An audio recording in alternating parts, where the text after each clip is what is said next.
চিন্তা করা আসলেই অত্যন্ত কঠিন এবং বিরক্তিকর। However, if you can do that, your life will be easy, inshallah. I was conducting a class. One asked me, if you think that way, what is your psychology in regards to this subject, contrary to the comments?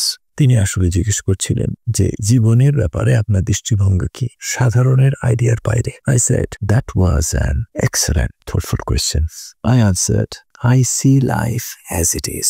I don't like to see as it should be. যে জীবন এখন যেমন এইভাবে দেখি, কিরকম হওয়া উচিত ছিল, কিরকম হলে ভালো হতো, এইভাবে না। আমি এটা ব্যাখ্যা করলাম, বললাম জীবন যেমন হওয়া উচিত এটা বলা খুব সহজ, কারণ ওই যে আইডিয়াল জীবন, সেখানে আপনি কল্পনা করছেন সবকিছু সুশৃঙ্খল, কোনো সমস্যা নেই, কোনো বিশৃঙ্খলা নেই, কোনো ব্যতিক্রম নেই। এটা চিন্তা করা আর বলা খুবই সহজ, কারণ এটা একটা আদর্শিক ধারণা।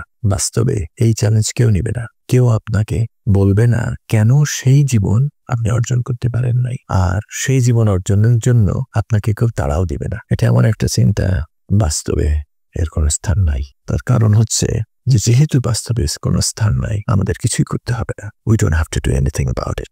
তারপর বললাম, আমি জীবনের বর্তমান অবস্থা যেমন সেইভাবে আগে দেখি। তার কারণ আপনি যদি আপনার জীবন উন্নত করতে চান, তাহলে আপনি জানেন যে এই বাস্তবতা, এই দিন আমাকে শুরু করতে হবে, এইখান থেকে শুরু করতে হবে, আর এর জন্য অনেক কাজ করা প্রয়োজন।